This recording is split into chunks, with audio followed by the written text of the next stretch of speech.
Hey, since this is my first After Effects tutorial that I'm making, I'm not going to jump straight into complex transitions and all that, and instead I'm going to teach you how to make velocity instead. To begin with, start by placing a video clip of whatever you want to use for velocity, and for this, I'm going to use a scene pack made by leak.aep on TikTok. Go ahead and check them out because he makes amazing renders of Call of Duty characters that I think you would absolutely love.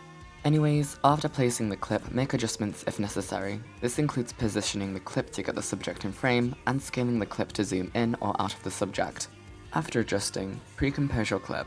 And now here's the part you can experiment with, which is making the velocity. Go to the Effects and Presets tab, search for Twixtor Pro, and drag and drop it onto your clip. Here's a tip.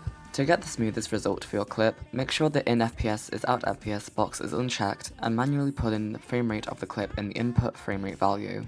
For the Twixtor settings, the most popular option will be to click the drop-down option on Frame Interpretation and selecting Motion Weighted Blend, and clicking the drop-down option on Warping and selecting Inverse with Smart Blend. Now the main part, controlling the speed of your clip to achieve the velocity look. Click the stopwatch where it says speed, go down to your clip, and press U on your keyboard to bring up the keyframes. This really comes down to preference to how fast you want your velocity to be, but I'll show you how I normally do velocity for my Call of Duty edits. Click the keyframe that you have made, copy it, and paste it onto the next few beats up until where you would like the velocity to stop. I didn't use any music for this, so I placed them half a second after each other. To make the clip slow down, go in between the beats and set the speed lower than what you used initially. Do the same for the rest of the in-betweens by copying and pasting the slower keyframes. Now, hold click and drag across all of the keyframes and easy ease them by pressing F9 on your keyboard. This allows the speed to go up and down in a smooth manner. This part is optional, but I like to add motion blur to my edit to smoothen the velocity even more.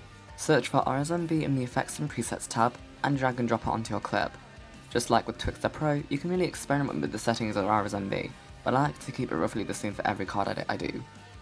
And you're finished. You can do what you like with the clip you have, like adding shakes, flashes, or glitches to the beat of the velocity.